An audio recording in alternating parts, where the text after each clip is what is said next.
আমি একটা ভিডিও দেখে অবাক হয়ে গেছি। জামাত ইসলামী আর ছাত্র শিবিরের নেতা কর্মীরা নারে তকবীর আল্লাহু আকবার বলে বিএনপির নেতা কর্মীদের উপরে হামলা করেছে। তো আপনারাও ভিডিওটা দেখেন, দেখলে বুঝতে পারবেন জামাত ইসলামী আর ছাত্র শিবির এনসিপির নেতা কর্মীরা যে কত বড় ভয়ঙ্কর। তো ভিডিওটা শুরু করা যাক, এরপরে ভিডিওটা নিয়ে আলাপ আলোচনা করবো ইনশাআল্লাহ।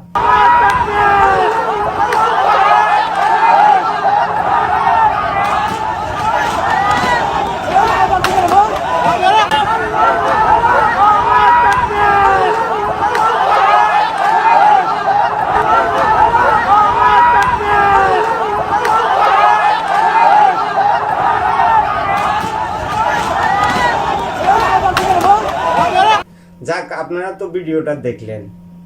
ভিডিওর ভিতরে দেখা যাইতেছে জামাত শিবিরের নেতা কর্মীরা নারে তকবীর আল্লাহু আকবার স্লোগান দিয়ে জামাতের নেতা কর্মীরা বিএনপির নেতা কর্মীদের উপরে হামলা করেছে।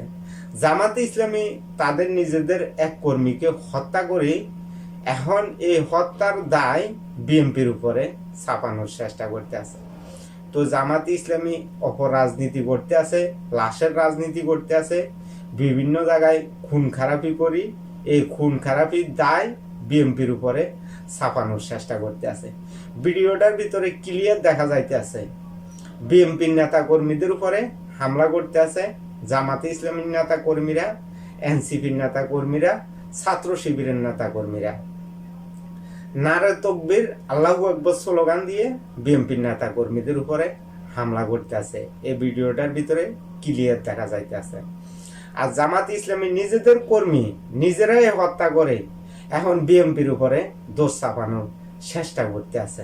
এই জামাত ইসলামী এখন বর্তমানে বিভিন্ন জায়গায় এই হত্যাকাণ্ড ঘটিয়ে নিজেরাই হত্যাকাণ্ড করে এখন বিএনপির উপরে দোষ চাপানোর চেষ্টা করতে আছে। বিভিন্ন জায়গায় তারা বিশৃঙ্খলা করে বিএনপির উপরে এই দোষ চাপানোর চেষ্টা করতে আছে।